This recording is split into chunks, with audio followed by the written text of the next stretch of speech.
What is going on, ladies and gentlemen? It is your boy Sean Spencer, one half of that dynamic duo that is Let's Talk Football. It is Hump Day, but more importantly, it's Victory Wednesday, baby. Yeah. Let's go. What's going on? You know who I'm with. My guy, Will Kramer. Will, we did it. Let's go. You ready for, you know what I'm going to do on this Victory Wednesday? Come on now. I'm going to do my favorite thing to do in our group chats. Come on. Dun, dun, dun, dun, dun, dun, dun, dun, dun, dun, dun, dun, dun, dun, dun, dun, dun. Oh, man. Let's go. 5-5. Let's go, baby. Never been so happy to be mediocre. Right? Average. Let's get it, baby. Wow, ladies and gentlemen, welcome to Washington Football Weekly. And yes, we are excited. We are ecstatic. Washington upset and dethroned the 8-0 Philadelphia Eagles in Philadelphia. And an absolute, masterclass in that first half of how to shut down a fast-paced offense, especially at the time of the year when it's cold outside. We're definitely going to get into all of that. Yeah. Will, I am excited. Mm-hmm. I'm hyped. Mm-hmm. But let's temper it. Oh. Just a little. Let's have our Super Bowl. Ash said it. We're having this. Let's have it. Right. I don't care. There we go. I'm with that. Let's go. Game 10. Washington upsets Philadelphia 32-21. Ladies and gentlemen, I'm going to tell you the final score is not indicative of the game. There was a at the end of the game the Eagles tried to do a little Stanford versus Cal, pitching all around. Casey Toohill ended up recovering it and scoring a touchdown. And then attempting to do the gritty, I don't even want to understand that. I was like, camera, stop, just stop. There was a lot of that. There was a lot of that. If I got my negatives here, I should probably put that. We did a lot of imitation dancing out there. We really don't need to be doing that. It's not necessary, man. It's really not necessary. But look, we got the W, and we played an absolutely great game, in my opinion. And Will, man, it's funny because it's Wednesday. We would have went on Monday, it would have just been a whole lot of let's go, just yelling and whatever. Yeah. I'm so hyped. Now we're calmed down. Now we're kind of we thought about it. We looked at it. What are your thoughts, man? Well, I mean, I haven't come off my high. I'm not gonna lie, and I think it's because I just there's so many Philly fans that you just want to say the 4-letter word to. So it just makes me feel so good. It just does. I can just smile, and I've been a little petty in my messaging towards people. I've been immature, but I don't regret one bit of it. I've enjoyed it. But yeah, at least you talk to them, right? I've cut them off, right? Yeah, you're smart. But man, I mean, what a game! What First off, don't play us if you're undefeated on Monday night. Stay away from Washington. Pittsburgh learned. Come on now. Really learned. Let's go. Don't schedule us. Your record's going to end. You don't want this. Let's go. Nope. We are streak busters right there. Yep. But no, I mean, it's such a fun game. At times, and I don't want to reveal too much, but at times, we were kicking their ass. Yes. We were beating them up out there. That's what was fun about it is, just pushing them back and just owning the line of scrimmage at times, with the running game going. And it was like, I don't think they were prepared to get battered and bruised as much as what came their way Monday. So that's what had me fired up. Oh, yeah. And it was nothing more epitomized than that. What is it? The drive in the second quarter where we just took the ball 16 plays, 78 or something like that. To get in there, to get the score, and to keep them off the field and keep them cold. And I remember I told you guys in the chat because it was they left a minute and a half on the clock, and I said these guys are cold. Devontae Smith got a little dinged up. A.J. Brown came off and looked a little limp at one point. These guys are cold. You know what I mean? And they're coming back on. They were on for what? Straight 3 and out. You know what I mean? And then we got our opportunities to get back on the field. And I'm telling you, man, that was huge because you're sitting here like, you're like, come on, let's go. Let's give me some more. You know what I mean? Like you're not scared. Let's go. I know. It's almost like we know how Anthony feels every Saturday right now. Yeah, right. Oh, yeah. You're excited. Like, give us another team. Come on, give us another team. Right.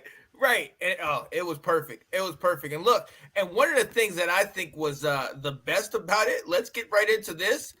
We're going to evaluate the keys to victory. Will, I think the coaching staff was watching us because we were spot on, buddy. They were. They were absolutely tuned into our show. We got to get a little victory bonus on that. I need something, man. Come on. Yeah. Come on. What was your first key to victory, man? All right. So my first key was to make Jalen Hurts beat us by throwing. That we couldn't let him run, and just be that dual threat that he is. And we did. But some of that was, I think that was the Eagles' strategy. It was like they both coordinators were playing it. Del Rio was not blitzing much. He was relying on our front four and just saying put pressure, but make sure he throws it. And that's what the Eagles wanted to do. I think a lot of that came from the fact that they thought back to that first game and said, hey, we torched them in the air. Let's do it again, tonight. And they started off doing it. I mean, they scored 14 points in the first half, and they scored them quick. Yeah. When they had those touchdown drives, they were moving the ball on us. They had some that they were very efficient. It's like, oh no, here we go, man. Are we gonna be able to keep up with it? But we did. We made Hurts beat us throwing it, and our defense held up to the challenge. He had less than 200 yards passing. He had less than 200 yards total, or just at 200. 175 and 28. All right, so he's just over 200 yards. We really kind of bottled him up. So that was fantastic. We said, all right, Jalen, beat us with the pass, and he didn't. Yeah, absolutely. Look, one of my keys was stop the run. The last time we played him, we held him to 62 yards on the ground. We shut down that running game completely. And this one, they had just under 100. But we shut it down. And Miles Sanders, he had 50 some odd yards, and then Jalen Hurts had it's about 28, almost 30. But we shut down that running game. Yeah. As when you do that and you shut down that running game, they don't have the ability to now go deep. If we're playing, like you said, we're not blitzing. We have our guys back watching for the pass. There's a lot of time when Jalen Hurts almost saw ghosts in the pocket where it was like he'd look one read and then all of a sudden he's starting to scramble up, and then our defensive line is able to swallow him up in there. And that's because they couldn't rely on the run until the second half, when all of a sudden now they're gashing us and they're coming back into the ball game. Right. You know what I mean? Yeah. So my thing was stop the run, make them pass, and we were ready for the pass. We were more prepared for that. And I thought that was good, but we did do that, in my opinion. 94, almost 100. It's still something, but we're stopping it for the most part. What else did you have, Will? All right, so my second key to the game was have the pass set up the run, and I was focusing on ball control. So we actually didn't necessarily do that. We sort of did the opposite. We were running the ball. We weren't running it very efficiently, but we were running and getting a purpose. We were getting 3-4 yards on first down, 3-4 yards on second down. And so we were setting up third and shorts. Yeah. That makes that a lot more manageable for Heinicke. And that also, at third and short, changes what the defense can do. You can't blitz him, because if you blitz Heinicke, he's either going to have a hot read or he's going to run it.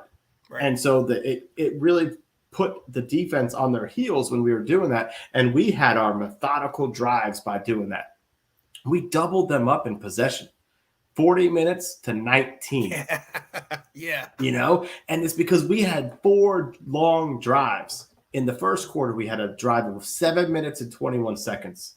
Second quarter, we had a 6-minute drive and a 7-minute drive. And then in the third quarter, we had an 8-minute drive that bled over into the fourth quarter. So we were doing our thing here, run, pass. pass, run.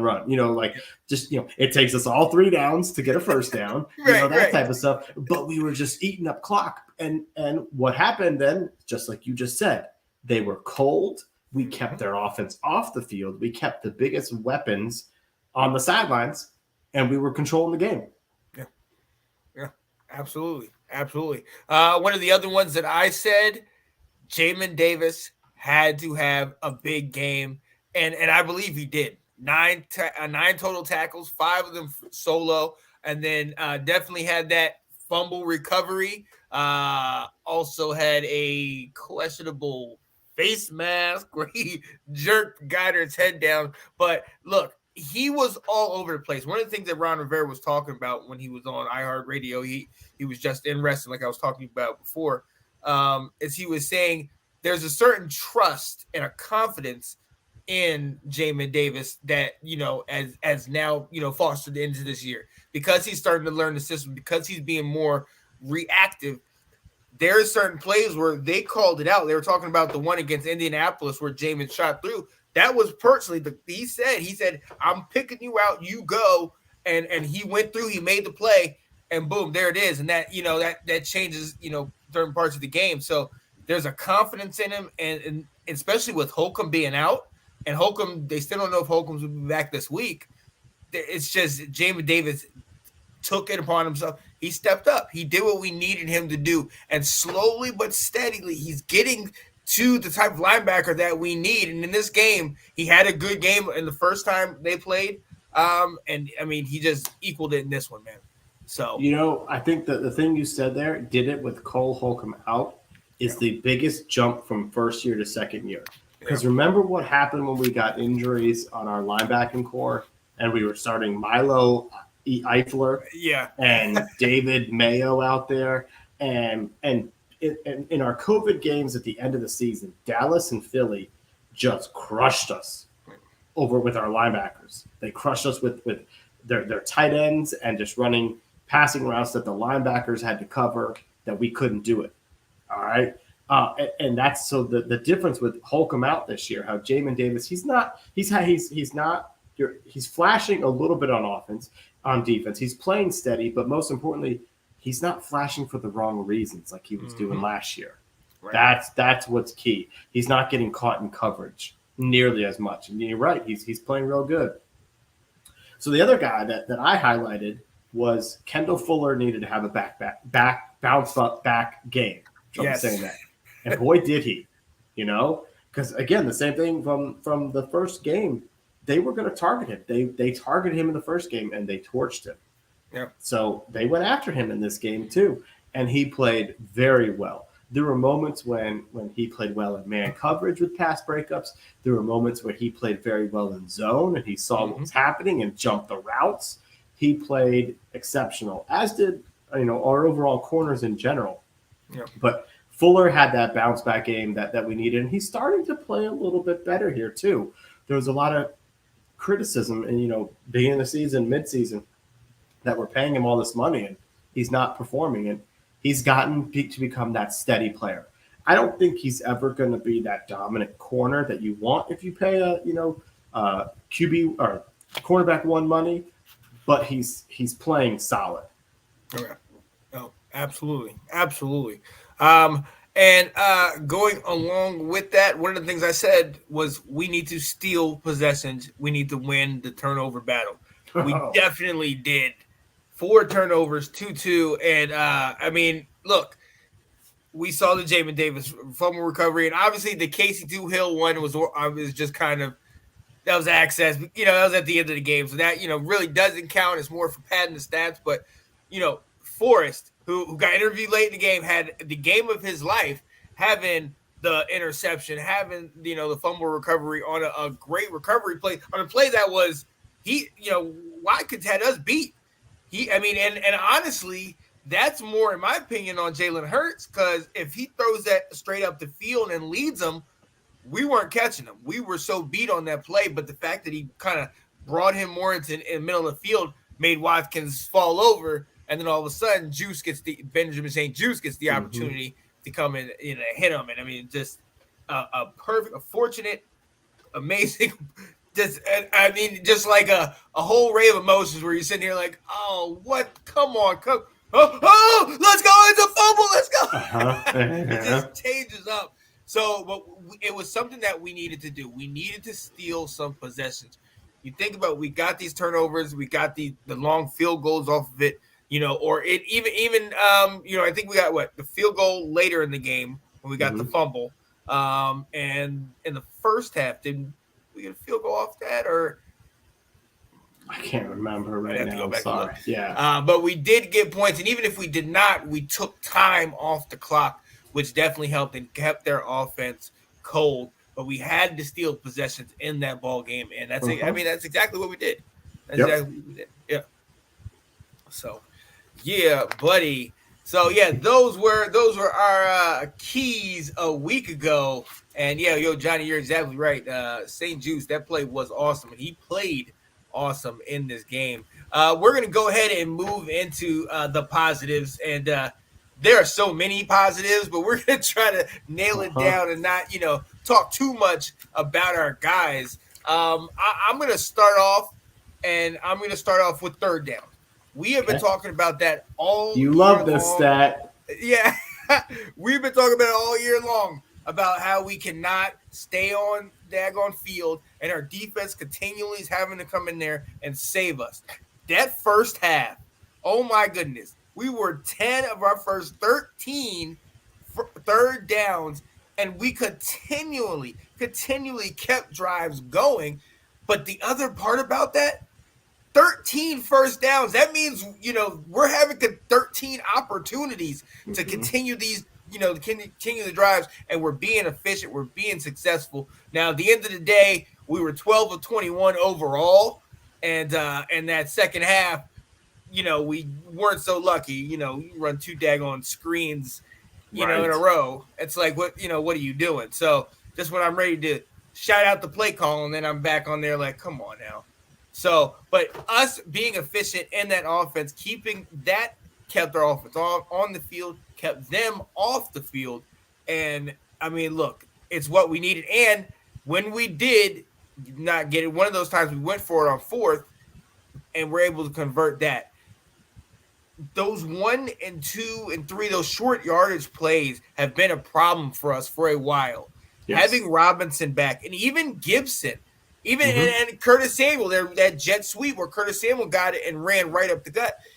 We're able to pick up the short yardage. And I know it does not always seem like the huge thing, but it is absolutely imperative that we continue to do that. And we've been more efficient in those situations. So I'm loving that, especially doing it on third down, continuing drives as one of my positives, Will. What you think? Yeah. So since we're kind of talking about third downs, we're talking about offense. I'm going to stay in offense here. I'm going to start off with, and we've kind of already mentioned those, but I'm going to give Scott Turner some credit. Yes. I'm going to say that he dialed up a really good game plan. Now, I will also say, we're talking about it in that second half when also it's like, whoa, what happened to this great game plan? Exactly. We fell off the wagon here. But the first half, and then we came back to it in the fourth quarter, the scheme was set up for success. Yes. All right. They had routes going that were quick for Taylor to make a decision on, and he was thriving in it. We were using the running game to get us third and short, and that, as I kind of already mentioned, made it very manageable for us, and it changed the whole complexion of the game.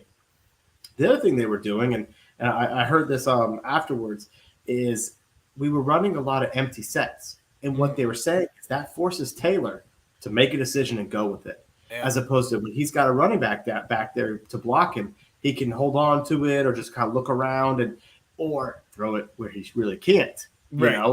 And so it's like if you place him, if you have empty sets and he starts feeling the pressure, he's going to get it to someone shorter where he can be more successful. So my very first positive is going to be the offensive scheme that Scott Turner put together. I thought I've been asking for this all dang season. Yeah. Short, quick passes, lots of slants, and we kept doing it. And guess what? They were open. Yep.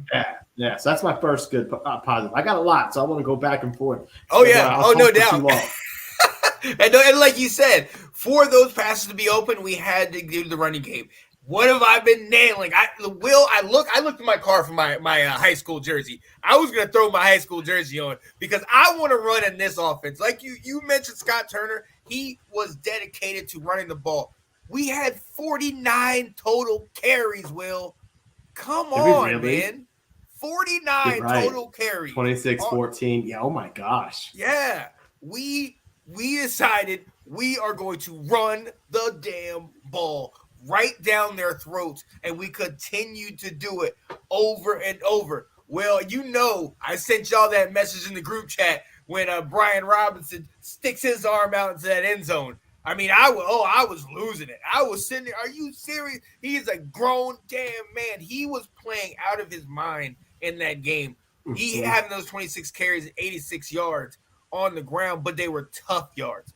Yes, well, and it's funny because B mentioned the post-game report asked him, are you feeling like, or no, Santana asked him, are you trying to get that one? Are you mad that you haven't got that one big long run? He's like, it's gonna come. But these 2 and 3 yard runs that we're getting, or these 5 or 6 yards on like first down, we're staying ahead of the chains and getting the 3rd and short. That's complimentary football. That's helping, like you said, Taylor Heinicke. That's helping Scott Turner because now, okay, I can call some plays now. I don't have to sit here and dial something up on 3rd and 20. You know what I mean? Mm-hmm. So that running game was absolutely. I'm telling you, it is helping. It's a catalyst to getting the offense started, to getting everything else going. One of the things that we did in that is almost every play. I talked about this before. We motioned. It wasn't as much motioning into the backfield as much as it was just coming right through, right underneath, right in front of the quarterback, and the quarterback would snap it. And the fact that right there holds the linebackers. That right there, now either they're drifting or they're getting, okay, what's going on? So we're making plays off of that. And it's like every single play it's happening, and they were froze. They were mesmerized by it. You know what I mean? And that's opening up the holes for our guys. So that running game absolutely did what it needed to do. I'm so excited and elated to do it that way. That brought back the memories of Riggo. Like, fire up that diesel. Whoa! Right. You know what I mean? That had me like, let's go. That's what Washington football is. So I love that. Shout out to the running backs. Shout out to Scott Turner for trusting them and having confidence in them to do that. Yeah, no, I mean, they just, like you said, they ran hard. They ran, they sought contact out. There were times where there was not a running lane, but they figured out how to get 4, 5, 6 yards out of it, and they just pounded into the Philly defenders and bruised them up. It was great. Yeah. My next offensive positive is our passing game. Yeah. Guess what we did in this game? We got the ball to Terry McLaurin early. Yep. How often have the whole DC area been asking, why don't we throw to Terry 5 times in the first half? Well, right. Guess what he did? And Terry caught a bunch of 3rd downs too, or had a bunch of catches that converted for 1st downs. He helped us move the chains a ton. 8 catches for 128 yards. Big day from Terry. Big day. And then Taylor got the rest of the offense involved. We had 5 catches from other receivers out there. So he just spread the ball around. We were worried that they would kind of shut down Terry, and then what else would he do? And he just kept finding the guy who was open. It was a great – Heinicke had a good game. He didn't have a great game, but he had a good game. 17 of 29 for 211. So he was managing it pretty well. He kept his mistakes down to a minimum pretty much, besides a bad throw that we'll talk about. But he was kind of playing within himself, and that's what we needed there. So I very much enjoyed the passing offense during that game. Oh, yeah. Oh, absolutely. My dear Catherine. Oh, my. I'd like to chime in. What is happening? With her positive, my wine I am drinking matches Washington's team colors. May need to make Wednesday the Wine Wednesday with Let's Talk Football. Washington Commanders. I have a feeling she's going to make a guest appearance in the background here. I can see it happening. Just no more chains, Catherine. No more chains. If you saw the the Swinton's Unfiltered on Sunday, she gave me all these Mardi Gras chains, and it's like, oh, just like Kirk Cousins, you like that? Exactly. That was my face exactly, Will. Just like, why are you doing this? Has she seen the video yet? Oh yes, she's definitely seen it. Oh my goodness. Good. How Heinicke, we got our own little bit. Yo, so my work now. I'm gonna switch to the defense. You said the entire defense. I gotta go. Benjamin St. Just. Well, I mean, we've talked about it. Alex, I think I saw him. He might be in here in the comments or watching. We talked about how they've been adjusting and they put him on the big guy. They put him on A.J. Brown. A.J. Brown had 1 catch for 7 yards. They shut him down. A lot of that he was not on the field, but when he was on the field, you have that one comeback right before halftime where he slips and falls. You have another one where he catches it, and I think Fuller hits him and jars it loose. We shut him down, and Benjamin St. Just was on him most of the game and did that. Then we talk about the time when he forced the fumble after Watkins, catches it and gets up. That's not quitting on the play. They were beat considerably. Right. You know what I mean? And he continued to fight, continued to go for that play. Benjamin St. Just, Jamin Davis, I mentioned him earlier. He was playing out of his mind. That D-line, Deron Payne, Montez Sweat. Anthony was talking about that in the comments. Sweat getting in for that tackle. Our D-line, I mean, for the most of this game, was shutting down the run and getting into Jalen Hurts' head.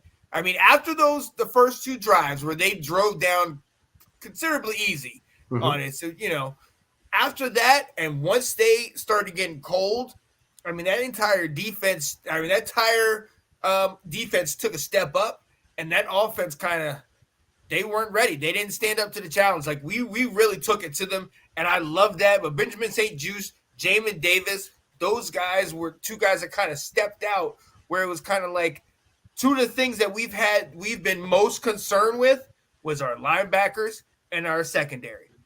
Our linebackers, led by Jamin Davis, played great. Our secondary, all of them came out. They're communicating, they're talking, they're working together. We got Forrest making plays, St. Just dominating. We talking about McCain went out. Reeves, all these different guys are getting in here, and Fuller even coming in like you were talking about. So that defense is, I'm telling you, like I can't, rant rave about them enough. We talked about them being bend but don't break early in the year. Now they're kind of getting to that point, like we talked about, like hungry, like you don't want to see us. You know what I mean? Especially with these next couple weeks where we can really start to impose our will. You don't want to see us, and I like that. Those Redskins teams that we love, and even to the 2020 year, the football team, the defense, and imposed its will. You had to prepare, game plan how to try to slow it down. It's what Dallas's defense was at the beginning of the year. At the beginning of the year. I see that. No, it's the stuff that when I would watch like the Ravens and Steelers, I'd get all excited and jealous. Yeah. Watching them play in the for the last 20 years, because like I said, the defense would lead the team. Yeah, I mean they continue to improve, and the reason why they're not more known is because they don't generate a lot of turnovers. Right. But they've been playing very well for the last several weeks now, to the point where like we all thought we were going to have new coaching staff next year. I don't think you're firing Jack Del Rio. A lot can change between now and the end of the season, but I think he's sticking around another year. And the criticism, like I said, saying, I don't know if you can figure out the new NFL. Well, maybe I was wrong. Maybe it just took some time and getting things going. The positives, we did have those turnovers, and we'll get into how they happened too, or how fortunate we were. But regardless, we needed those plays. We needed that fumble by Watkins because we just got burned deep. Yeah. We needed that ball. We needed the face mask to stop him to jar the ball loose, so that we were able to to get the ball back, because we didn't need them given the chance there. So it was great. We needed that pick because they ran that play again on us. Yeah, they caught it last year in last game. This time we made the interception, but the whole defense you did a great job highlighting some of the players, and I just want to talk about each level and what they're able to do. The fact that we held Hurts, we talked about already, to just over 200 yards total. Miles Sanders had 54 yards rushing, but they were mostly in the second half when they got this going. And don't forget, this is the same team, the Eagles team, this vaunted offensive line, and that led the league in rushing last year and couldn't be stopped rushing, and we held them to 54 yards. Yep. And then we go back to the weapons they have at the positions that could really hurt us. I mean, Dallas Goddard, yes, he caught a touchdown pass, but 3 catches for 23 yards, shutting him down. Right. AJ Brown, he was hurt. Something's up with him with his leg in the game, but 1 catch for 7 yards, shut down. Yep. All right. Devontae Smith, 6 catches, decent amount, but for under 40 yards, you didn't get hit deep by him. Shut him down. So all 3 phases of the defense, all 3 levels were working together to control that passing attack, and they did a great job. Oh, absolutely. Absolutely. Yeah, and one of the things that we talk about, with that offense, defense, special teams, a 3-phase game, complementary football, and look, when our offense stalled, our special teams showed up in many ways. And I want to and we have to start with Joey Sly. Oh my gosh. We have to start with Joey Sly, because when we came smokes. I'm going to tell you something. When they sat there and said they were sending him out to kick a 58-yard field goal, I was like, oh, all right, okay, what? That's where we're at. We're that desperate right now. Like, we're just we don't even care. Like a 58, like I didn't even think he had that kind of leg. Me neither. And to see him drill that, and you're just like, that's one of those moments where you're like, wait a minute. Ain't no way, the football guys are going to let him hit that kind of field goal in Philly and we win and we lose the game. You know what I mean? That's not going to be some crazy footnote. It was just amazing. And the timing, we were able to do it. But I also think, even though it was just a field goal, that sets a confidence to the team like, woo, okay. You see, he just did that? Yeah, let's go.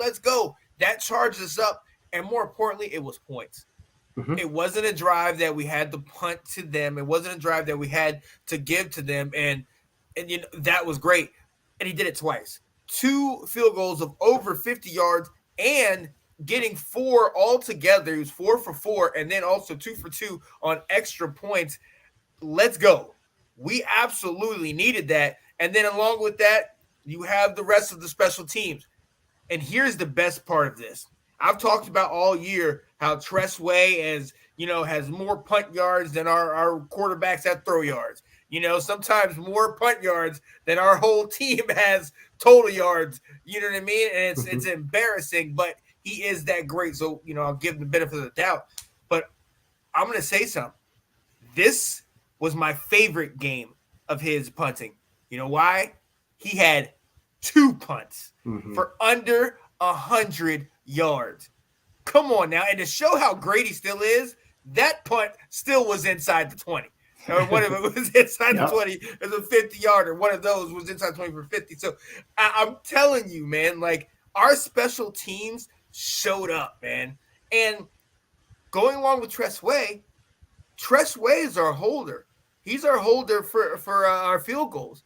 If you watched on, I believe it was a 58-yarder, that was a high snap. In that cold weather, Tressway catches it, brings it down, secures it, spins it, just in time for the kick. It's the little things that really had to come together for that game to happen. Then we know about the kick return. They only had 2 kick return, or only 1 kick return that we got. Gibson, it was 14 yards. Dex Millen had 1 punt return that he took back. But one of the things that Coach Rivera was talking about is that, there's some players that are on here that might not get as much notoriety, but are definitely showing up on the special teams, on the kick return. Jeremy Reeves, he said, was a gunner down there. Percy Butler, Kaliki Hudson, the guy from Michigan. These guys are, they might not show up really on the stat sheet as much, but those are integral parts of that special teams that are really like the unsung heroes. Playing a role. Right. And so these are the things like another guy, the guy we drafted from Oklahoma State, Holmes, Christian Holmes. He said he's playing big on that. So these are the things. That's how you get winning football, when everybody is contributing. Little or big, the role, no matter what the role is, everybody's contributing to the effort, to the win. And it was a perfect thing, man. So special teams definitely helped out, and I absolutely love that. You got any more positives? Well, about your special teams, two things is, you talk about those unsung heroes and the fact that their big plays can set up momentum and emotions when they make it. Because if it's a situation where we're punting the ball away, but you get a big stop or a big hit, now, the defense is coming on the field. Everyone's a little bit more hyped, a little bit more excited. That can keep your team going. The other thing I saw is it doesn't show up in the stat sheet. I'm pretty sure it might have been the first kickoff return of the game? Gibson took the ball out to the 40-yard line, but we had a penalty and he had to come all the way back. Yep. So what I'm seeing from Gibson now, if you're within a yard or two, even in the end zone, don't let that ball go over your head. Right. Catch it and go. Right. Because he's really turning into something as a kick returner where, remember before we were talking about how teams they would try and kick it to the 1 because Dax Milne couldn't even get it to the 15. Yeah. Now Gibson can get it, and he's a load to bring down. He's got speed. He knows how to run and find some lanes, and he can get you to the 20, the 25, the 30, further. So we're consistently starting past the 25 when he's given a chance. So we need more of that. Yeah. Absolutely, and he looks comfortable in that role because you're starting to put him into the role that he was when he was in college. He was that kind of kick returner, special team star, wide receiver. They threw him in the backfield, do a little bit of this, a little bit of that, and that was the threat that he posed to defenses. He was a little bit of everything, and he's starting to do that more now, and I love that. I love that. So. Definitely. You have any more positives? That's it. Mm-hmm. You good? Yep. So hey, that was it, man, and I loved it, man. These guys, I mean, they just every facet they were hitting it. This is a fun one to talk about. This was a good win. It's proud to be a Commanders fan. Right. It's all with all that nonsense that we have and all that drama. Everybody before this game was talking about, oh man, the front office and all, the DC attorneys and Snyder and yada yada. This was like, shh, we just want to play football. Mm-hmm. You know what I mean? We're here to play football. Let's go. So now we are still very honest fans. So we are going to give you our negatives because there were some negatives in this game. Yep. Will, I'm going to start with that second half offense. We talked about Scott Turner doing so great in the first half. And then that second half, I don't know what happened. I think he went back to whatever garbage he was calling in the beginning of the season because it just didn't look right. It just some of the play calls, the screens that we were doing, it wasn't together. And I mentioned to you on the one time the one third down on one of the, I think the first or the second drive of the second half where he goes to a screen that gets blown up to the running back and then goes to a tight end screen on third and long, back-to-back screens, and it's like what. Yeah. You know what I mean? So it was frustrating to say the least, but they went away from the run. They went away from the run and they went into doing kind of some other gimmicky stuff. It just wasn't necessary. And I kept yelling at the screen like, you don't have to do this. Just do what's working. What are we talking about? It's working. And now you have that gap where it was 10 of 13 in the first half, but now we're starting to miss third downs and give them the ball back, give them more opportunities. Not to mention that little interception a quarterback wanted to throw. But Will, man, that second half offense, man, it gave me a headache, man. Absolutely. Yes, it did. It got us frustrated because we're just like, we've got this momentum. We were moving the ball. What are we doing out here? Yeah. But speaking of that interception, all right, good segue. So it was another bad interception. Yes. And there were two things that happened there. In my opinion, it was making a throw that he probably doesn't have. That's probably not in his bag to make that type of throw. But the other part about it was, like, Troy Aikman diagnosed this earlier in the game. Mm-hmm. He said it when he threw it. He tried it earlier in the game, and Gardner Johnson came over and knocked the ball out, and so he made a play on it, and he said, listen, he's playing in the middle of the field, and Heinicke's not even looking him off at all when he makes that throw to Terry. And if Troy saw that as the broadcaster and then they went back to it, how is no one else talking to him about this? Right. It's just that was not a good play at all. And then even Troy said it on, I think it was a play. I think it was a play in the first quarter where it was a third down play to Curtis Samuel, and he just threw it too short instead of throwing it towards the sideline. Again, it's kind of talking about arm strength that there's just certain plays out there that he doesn't have, and he still tries it. And that was just a bad interception from him. But that's what you're gonna get with Heinicke. Yeah. Yep. The other thing I thought about, so we keep praising our running game, all right, but I want us to have a little bit of a reality check because I don't think our offensive line played all that great out there. Right. I love the camera that ESPN kept showing us, given the bird's eye view. And what was crazy about it was it's not like we were blowing them off the ball. No. It really was a situation where like Gibson and Robinson were looking for a little space and then just getting hit and going for it. Yeah. Like, there was a run for first down where Gibson just ran straight right into our offensive lineman and just kept pushing them. And I'm like, there was a hole to the left and you didn't take it. You just said, F it, I'm going up the gut. Yeah. I'm going to run into the person. Whoever's in front of me, I'm running into them. So I want us to kind of temper, like the offensive line wasn't improved. Yeah. But we were able to get some running play. And then the last one that I'll talk about on offense is just the whole time of possession stat. I mean, I was sitting here in the fourth quarter. Let's be honest. We gained them in yardage and in time of possession. We doubled them up, and at one point it was 23-21.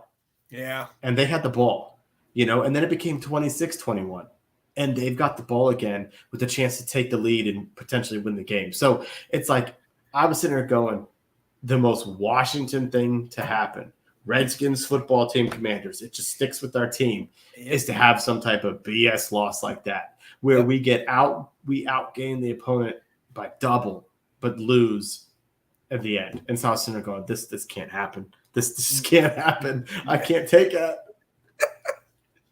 They definitely put you through the ringer of emotions for sure. Honestly, and I mean, it starts early. Honestly, one of my negatives is another slow start.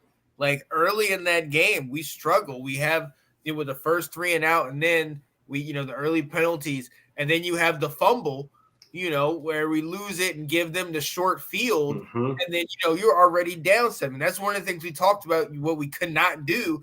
Because last time we played them, it was one drive, 3 and out, gave it back to them. Another drive, they scored a touchdown, 3, and we're just burying ourselves deeper and deeper. So I definitely thought that we have to get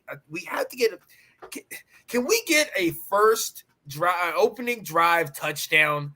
I mean, can we sustain an opening drive like 10, 11 plays down the field, start the damn game the right way, man? Like.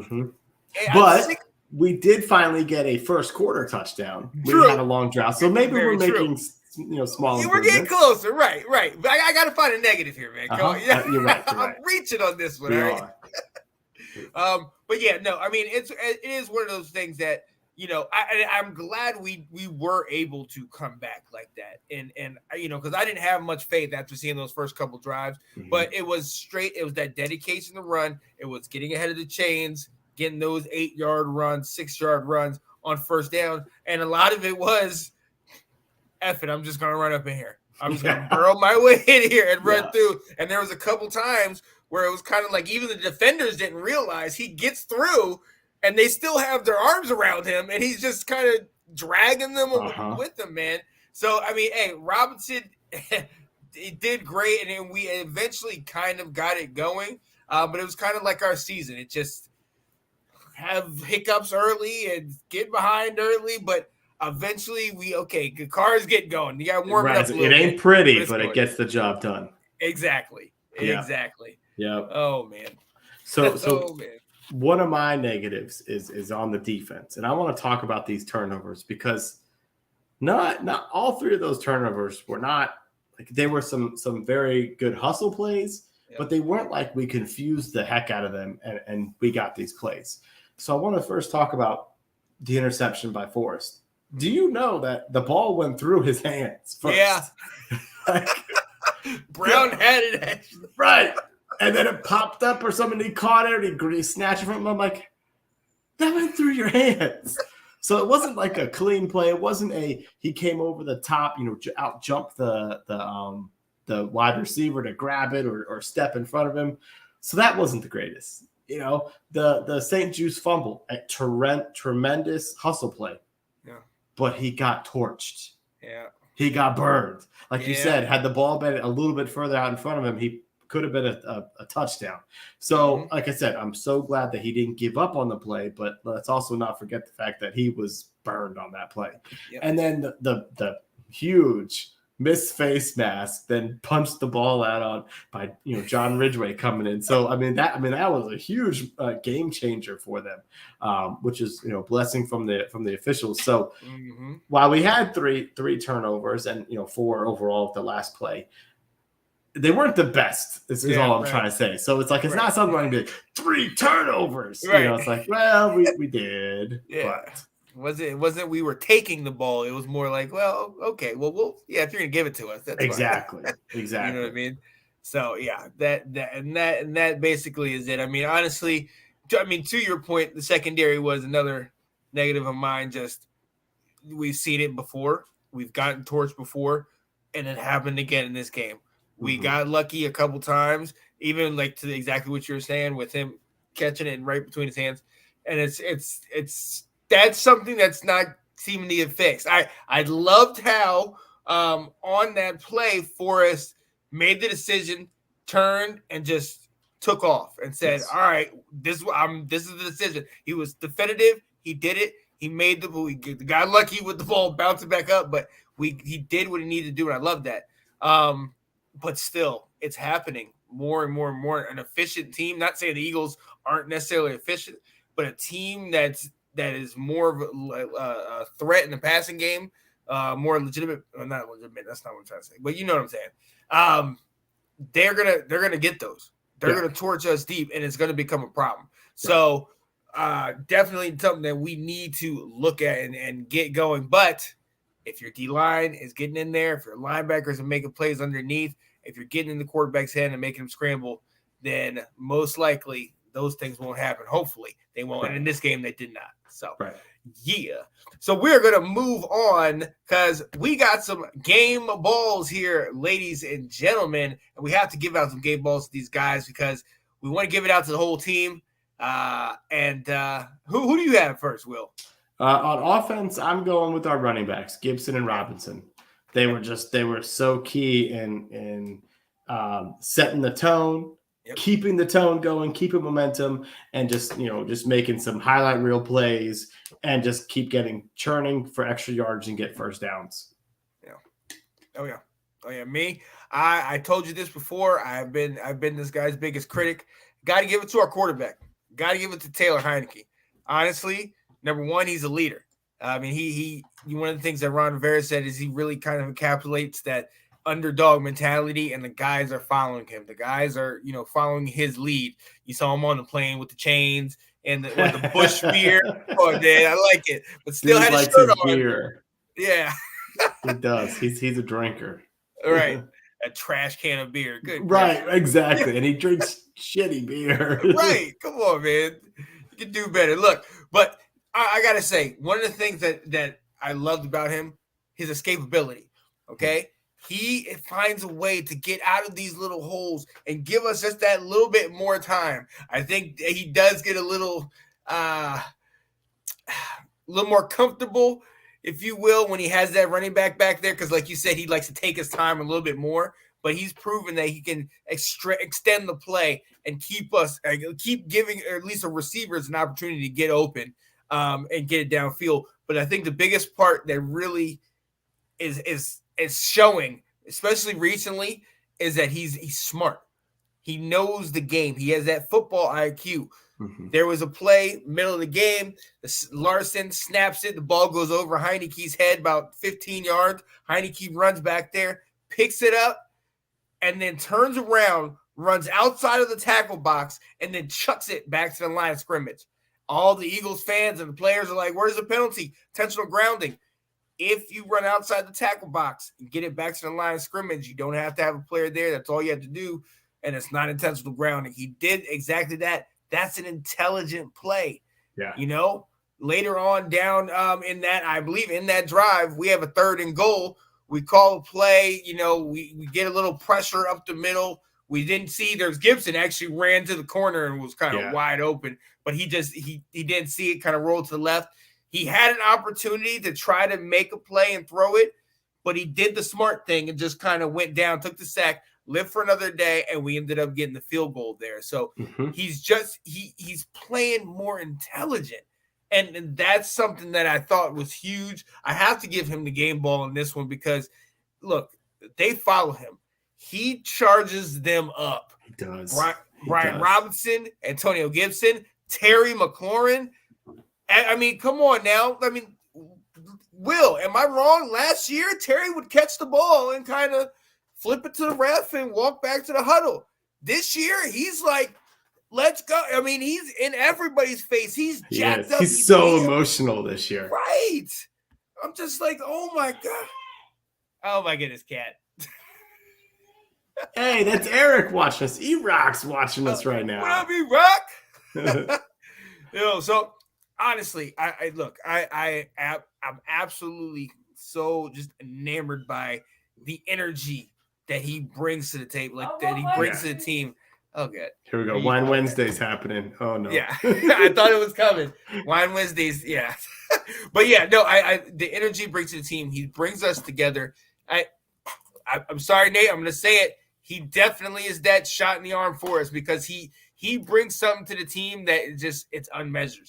It's unmeasured, anywhere else. You can't shot in the arm, Nate. Shot in the arm. Yo. Wait a minute. Yes, sir. When you going to bring another guest? Come on. When you want to come on, man. Anytime you want to come, we'll have you, my friend. Yeah. What's wrong with my carpal tunnel? Oh, no. Carpal tunnel. And I actually took one of the guys I support, I took him bowling today. So then my arm definitely raw on that one. It'll be hurting. Oh, man. Oh, yes. Here we go. Nathan's gonna give him his flowers.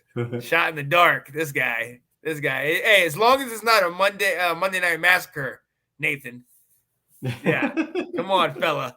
Who else you got for a game ball? Defense, I went with our 2 corners, St. Juice and Fuller, because we knew that Philly was going to try and test them, and they stood up to the test. We talked about it already. Fuller had his bounce back game. St. Juice is continuing his steady play, as we're seeing there, where now we're putting him on our number 1. And how great is it to have a 3rd-round pick be your number 1 quarterback?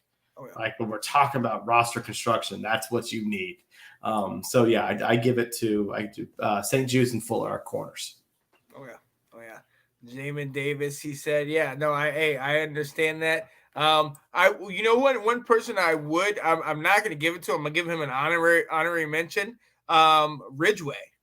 Ridgeway was the one who got that hit that forced the fumble. That little bear hug hit that forces the fumble that Jamin Davis recovers that kind of gets us to getting that field goal. We all know Ridgeway from a week ago against the Vikings when he was the one who jumped over the center and caused the penalty. Right. Redemption game. Yeah, exactly. So, hey, here you go. That's exactly who I'm giving mine to. 4 of 4, including 2 50-yarders, a 52 and a 58-yarder. Joey Sly killed it. Got 2 for 2 extra points. He was cold-blooded right there, just shot in the arm, man. He killed it. Like I told you, Will, I did not know that he had that type of leg on him. I absolutely didn't. But hey, he came up right at the right time. So he was huge for us. I was thinking that mid-game, I was like, yeah, we got to give this guy the game ball.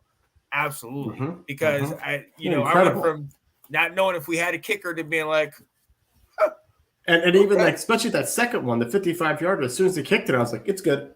Yeah, I didn't have to question at all. Right. Like, all right, I'll take it. It's like, okay. It's not used to this. This is Right. this is nice. Yeah. So yeah, that we definitely have to give him his flowers, give him the game ball, man. So yes, sir. That is where we're at with that. So, ladies and gentlemen, we appreciate you being here with us, and we got some things to talk about. Stay tuned because we know what all of you want to talk about, and we will right after this break. Dun, dun, dun, dun, dun, dun, dun, dun. Let's go. The Washington Commanders. There it is. I still love that. I do. Yep. It's so fun. It's so good. I'm telling you, I play it sometimes just like, oh yeah, this is great. The best, 7, 8, 10 seconds? Right. You know? So, hey, ladies and gentlemen, you know who it is. Washington Football Weekly. I'm Sean Spencer. That's my guy, Mr. Will Kramer. And we are here breaking down the game. We know Heinicke. He's the guy. He's been in here 4-1 as the 3-1 or 4-1? 3-1. 3-1 as the starter in these last couple games. Has been playing balls to the wall. He's been playing out of his mind and definitely excited for it. Now, with that being said, Carson Wentz is cleared. He is able to come back. Now, we know after listening to certain press conferences, and he said this on the Don Geronimo show, Ron Rivera has said they are going with Taylor Heinicke, but because Carson is technically back, but kind of like Chase Young, he still has to make sure that he's back to game speed. He's back to knowing the situation. You know, he has to get into game planning and all those type of things. So for this game, and Rivera was very clear to say, for the Houston game, our starting quarterback will be Taylor Heinicke. However, and Don Geronimo tried to pin him on this. He said, well, what about next game? What about it? He said, for this game, we are going to go with Taylor Heinicke. We will see what happens later on down the road. So, ladies and gentlemen, we're going to dive into this. Will, I'm going to come to you. I can't believe I had to say this. I have to share this. Woo! Wow. No. Nathan said that's got to be Heinicke. There it is, man. Look, here it is. We have a dilemma. We have a controversy. Do you start a healthy Carson Wentz or the hot hand Taylor Heinicke? Will, what you got, man? Well, for Houston, it's very easy. It's you stick with Heinicke because just like you said, while Carson Wentz may be eligible to come off the short-term IR, it's an easy thing to say, well, he's got to work his way back. And by playing Monday night and they had Tuesday off, now we're all into Sunday game prep. So that's not enough time. But the bottom line, and this is what Ron is even admitting, you know, he's going to check about Carson's health. But he's going to check with the players too. And we're all seeing it out there. You saw it with the plane ride back and how much they were just showing so much love to Taylor and having a good time with him. You have to stick with him. When you have Terry McLaurin coming out just saying, like, you know, there's just something about him. We just like to play with him and what he inspires in that locker room. You can't pull him. Now, let's be honest here with what they are. Heinicke is what we saw on Monday night, 17-29, 211 yards. It's kind of his cap right there. Yeah. You know? That's kind of his ceiling. You might not get over 250 passing yards. The other thing about Heinicke, because we've been involved in this, he started 16 games. He's now started 4. This season, he doesn't run the offense enough yet for us to feel good going into the fourth quarter. Every game is a heart attack game. Yeah. All right. So you also got to be asking yourself, like, yes, he is the heart of the team. He's got everyone fired up. But is that what we want our offense to be? Like, one thing Alex keeps talking about, he knows he runs Scott Turner's offense better. Do you think that Scott Turner wants to be thrown for 211 yards only in a game? Or does he want someone who can throw the ball a lot more? So I think you have to stick with him. But I'm still holding out for that unknown with Carson. I'm still holding out for there's a couple things that have changed since when Carson was in there. The offensive line hasn't changed. It's still bad. So that's a concern. but the running game has improved. Yes. All right. It's not great. It's not good, but they're finding ways to make do with it. And the only time Carson had a good running game was in the Bears game when he broke his finger. So you really weren't seeing him play with the running game. So I'm not saying we should put him in there, but I still feel this like, has he been given a full chance to see what he can do out there? And just remember, Carson Wentz is also the one who had multiple 300-yard passing games for us. Boom.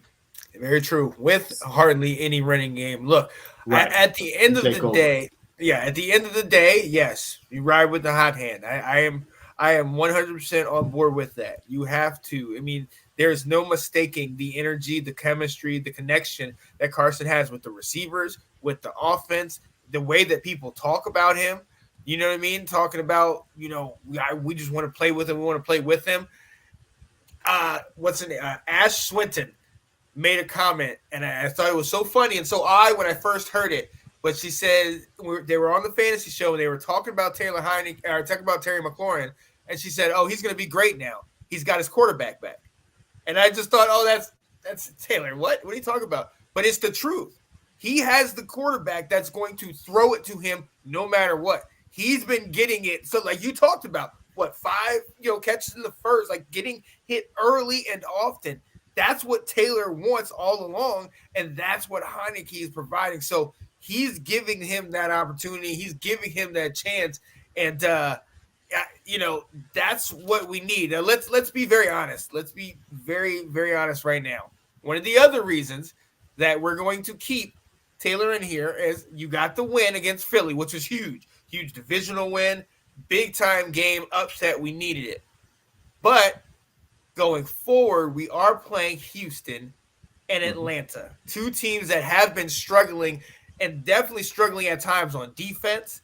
And the way that we're playing, we can definitely come in here and let's be honest, we should expect to win the next two. I get, and I 100% believe, don't look past anybody. We got to go beat Houston first, then go beat Atlanta. But we should win these next two games, then putting it at 7-5. I think that's when you have the real dilemma. That's when you're like, okay, Taylor is winning. He's consistently winning. At this point, he'll be 5-1. The team is gelling. Chase is back. You know what I mean? And we're coming down to that stretch where we're playing major divisional games against the Giants.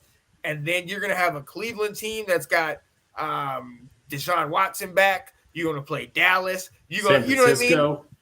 Exactly. I'm playoff caliber teams. So at that point, then you're going to have to really make the decision like, wait a minute, because do you still ride with the hot hand or do you go with the guy that eventually will get the job done? Yep. I feel like there's one thing I like Ron said is when he makes his decision, and he's not talking about this Sunday, he's going to stick with it. He's going to support it because he doesn't want that guy looking over his shoulder. He's not going to let happen what occurred up in New England this year where Mac Jones got pulled after 2 series, and then they said, "You're out, Zappy's in." So he's going to let the quarterback go.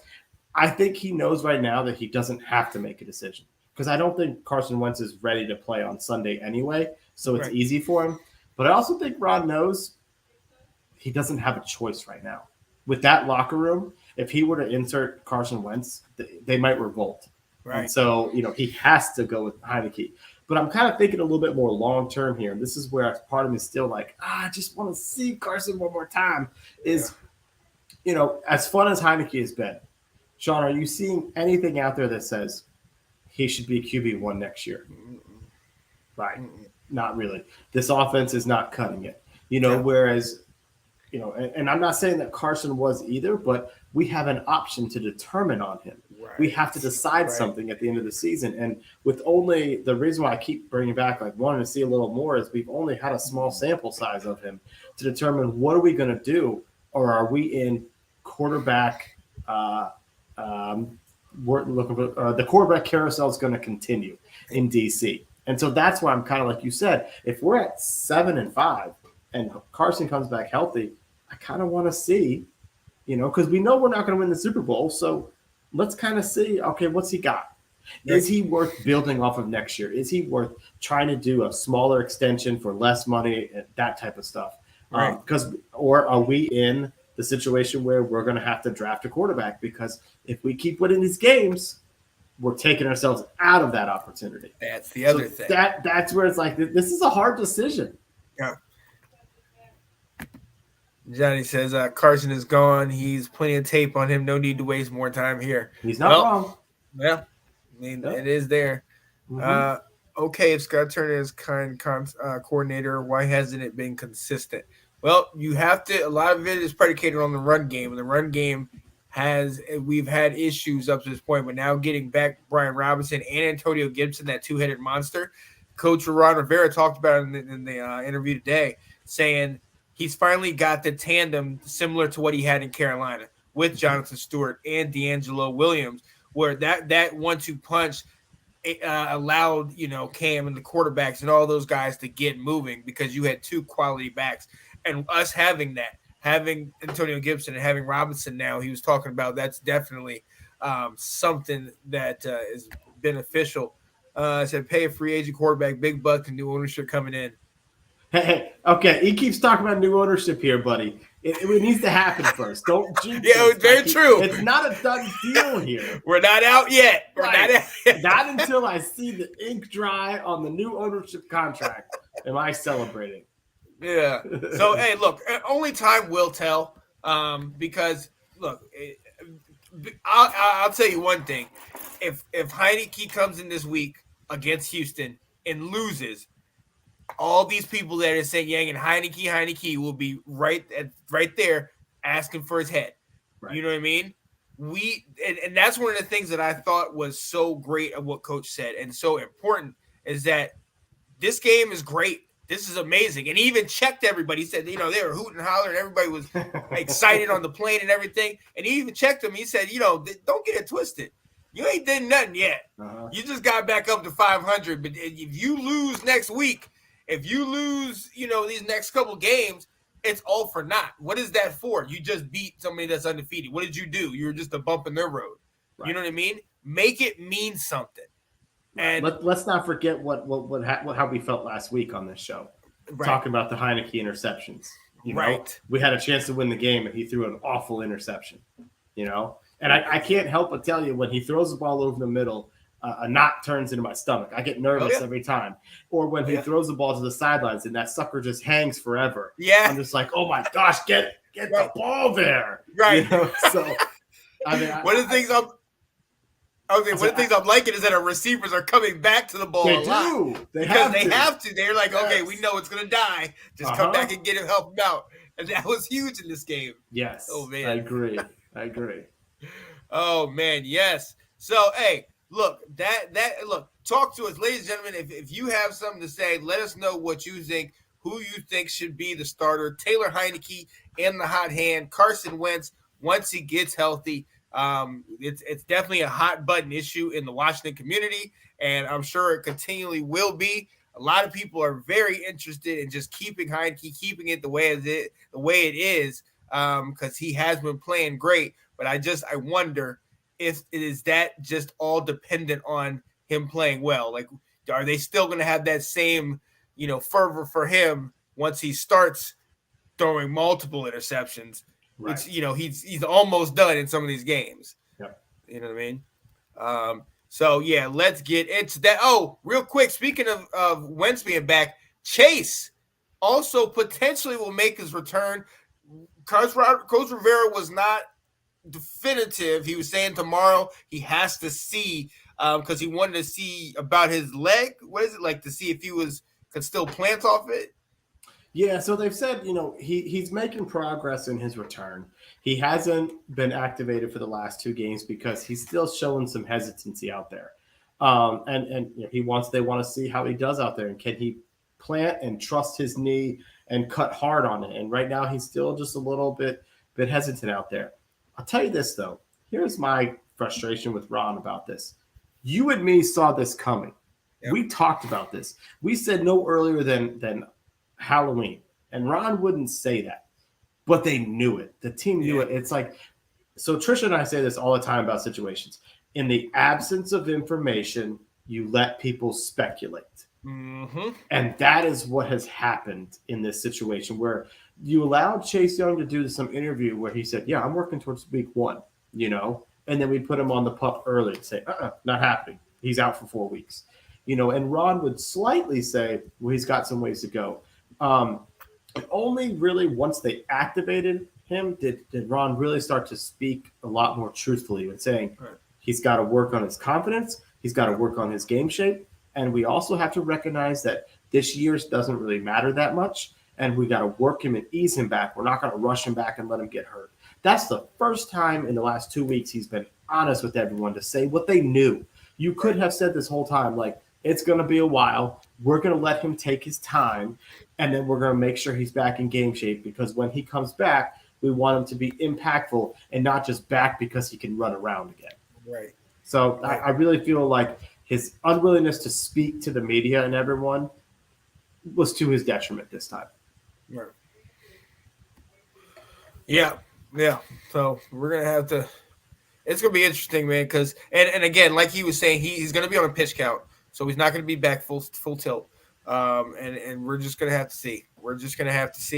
Definitely want everybody to temper their expectations on this. This is not Rookie of the Year Chase. This is, him getting his bearings under him. But with that being said, it will still feel so sweet when he gets in there and gets that first big hit, that first sack. It gets us going. Come on now. They're going to be it's going to fire up some of the defense when he comes out there, even if just turns into Ndukwe Kalu, Oh, yeah.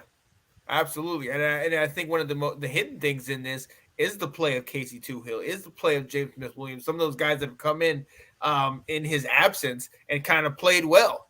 You know what I mean? It's big. Yeah. So, we can't wait. We're going to follow the story to continue to see, and hopefully for the game, we will get our guy back. We're almost ending the show, but we definitely got to talk about this game we have coming up. We'll be right back. Dun, dun, dun, dun, dun, dun, dun, dun. Let's go. The Washington Commanders. There it is. Yeah, buddy. Ladies and gentlemen, we so appreciate you being here with us, talking this Washington football weekly stuff about our Washington Commanders, who sit at 500. 5-5. It has been a roller coaster of emotions. We win our first game after we've been branded the Commanders, and then subsequently lose the next 4. Then we go on a 4-1 run, winning 4 out of the last 5 in this stretch. And in the midst of that, losing our starter, bringing in the backup, getting energy, excitement. We've had it all. And now we're coming to the final stretch of the season. We have to play the Houston Texans. Ladies and gentlemen, the Texans are 1-7-1. On paper, yes, it looks like this should be a blowout, but these Texans are a good team. They have a solid running game led by Damien Pierce. That quarterback, Davis Mills. Look. The quarterback led by Davis Mills is efficient. I think they are. The wins, look, they've been a couple plays away from potentially having better games and potentially winning maybe 1 or 2 more. It has been rough for them this year, but they have defense. They have a solid secondary. We know about Stingley Jr. is on that squad.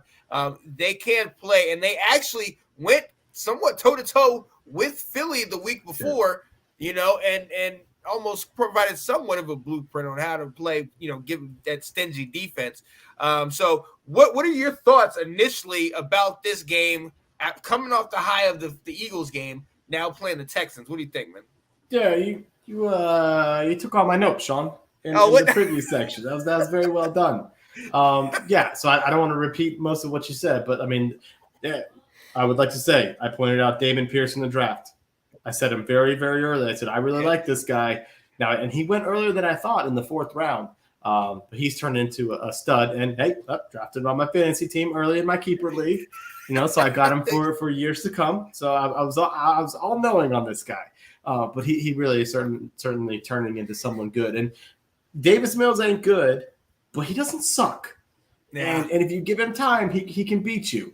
and Brandon Cooks and Nico Collins don't scare you, but they can make plays. So we can't overlook this. And their defense, they've got, you mentioned all the young players, and Jerry Hughes is leading them with 8 sacks. So, again, we can't sleep on these guys is what I'm trying to say. There's not a lot of talent out there. We can't sleep on them. I believe the NFC South show must have just ended here. Yeah, you're right. I see them all in the comments now. What's up, Kyle? What's up, Nicole? No, absolutely. We can't sleep on them. I'm trying to see if anybody's out. Stingley, Cooks, Nico Collins, and Jalen Reeves-Maybin are all questionable. But this is also the day when the injury report comes out, so everybody's questionable, stuff like that. Right. Look, in their last 5, I'm looking this up. They have the one possession loss to the Giants, where they lose 24-16. The one possession loss to the Tennessee Titans. They were able to beat the Jags. The Raiders were able to get it up on them, and Philly they were able to run with. Look, like you said. They have talent. They can play, and they play what I talked about earlier is our kind of a similar brand of game than we do. Stingy defense, solid running game, get that play auction, which they live off of that play action coming around. Yeah. I was like, am I saying play auction? Was it? Yeah. That play action. And look, they've been able to have success. A year ago, towards the end of the year, they had a lot of success in those last six or 7 games. But their score didn't, and their win-loss record was definitely didn't show up the way they might have wanted it to. But they got some success, and it's a trap game. That's all you can say. It's a trap game. Period. At the end. Right? Sure. Right. Coming off an emotional high, can we get focused and try and get focused on a lesser opponent and yet stay into the game? Absolutely. Exactly. So look, ladies and gentlemen, you know why we're here. You know what section it is. Keys to victory. Yeah, buddy. And that is one of our favorite segments on this show, the Keys to Victory, where we tell you what is going to have to happen in order for us to get the W. Will, what's one of your keys to victory? Oh, man. I got the first one, so I can say the obvious one. Yep. You got to control and stop Damien Pierce. Yep. All right. Their whole offense runs through the running game. And if you shut him down and you force Davis Mills to have to beat you, you're in a good situation.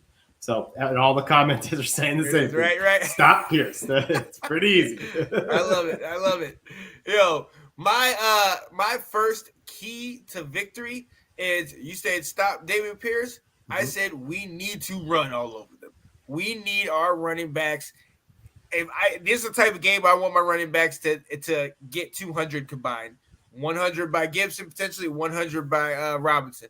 And I'll even go for 150 by Robinson and 50 by Gibson. Like, I want us to just be gashing them all day long, just running the ball. I don't even care if Heinicke has a $150 or a $125 or something like that. If we're just running it and consistently just driving it down their throat, we have that. We know what that does for not only our offense and not only for our quarterback, but it also helps our defense to get some rest so that they are hungry when they get back on the field and starting that complementary football. And we can stay ahead of the chains.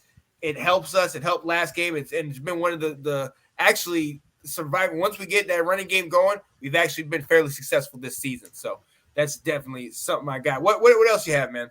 Yeah, that was my next one. Was going to be run the ball. Right. Actually, I'll just keep going with it. And I want to see the same things we've been talking about, getting into third and shorts. And so I don't care whether it's the pass setting up the run or the run complementing the pass and getting first downs. We just need to keep that going.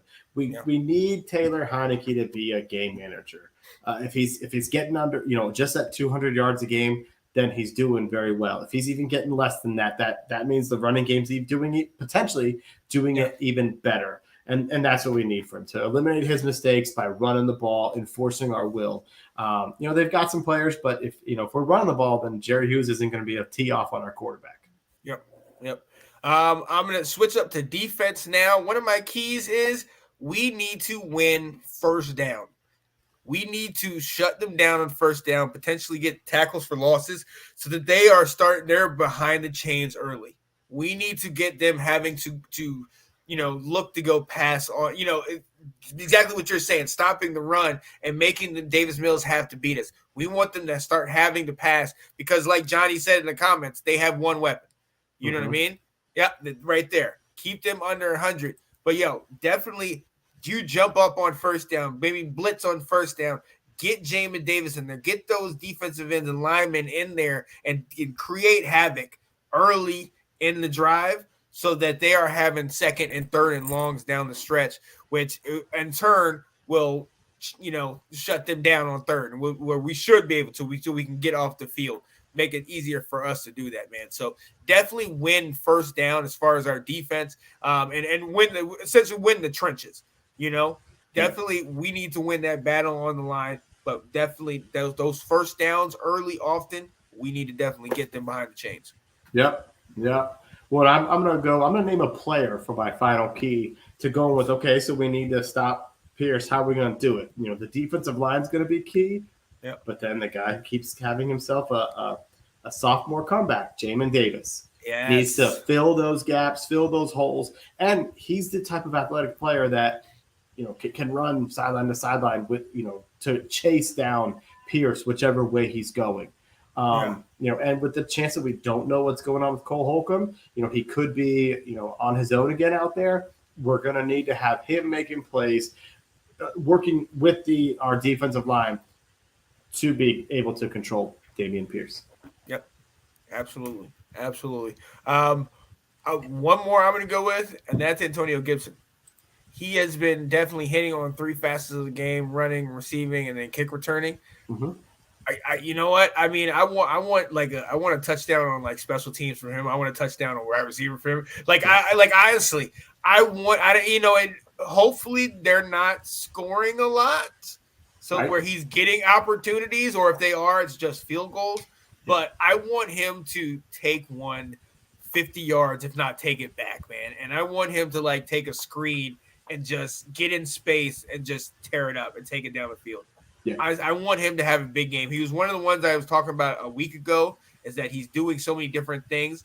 Now that he's comfortable, this is a game where normally I'm like, oh, he's a must start in fantasy. And still he is, in my opinion, because he does so many different things. But I want him I want him to have a blow up game to this week. Speaking of fantasy, how did your team do last week? Did you start Antonio Gibson? Because that wouldn't have helped you. Oh man, I walked into that one, man. As soon as you said it reminded me. Oh yeah. Oh man, I was getting blown out early, ladies and gentlemen. It was ugly early, and then Sunday night I'm dominating, and I sent you the thing like, "Hey, what's up, man?" I was like, I read that. I'm like, I guess he doesn't know they got Jalen Hurts and Terry going tomorrow. No, I didn't see it till the next day. And I was like, wait, I lost? Wait, what happened? Oh, yeah, that makes sense. Yeah, didn't see that one. So, congratulations, good sir. This guy. Oh, man. So, look, those are our keys to victory. And now we are going to give you our score predictions. I will start with this one.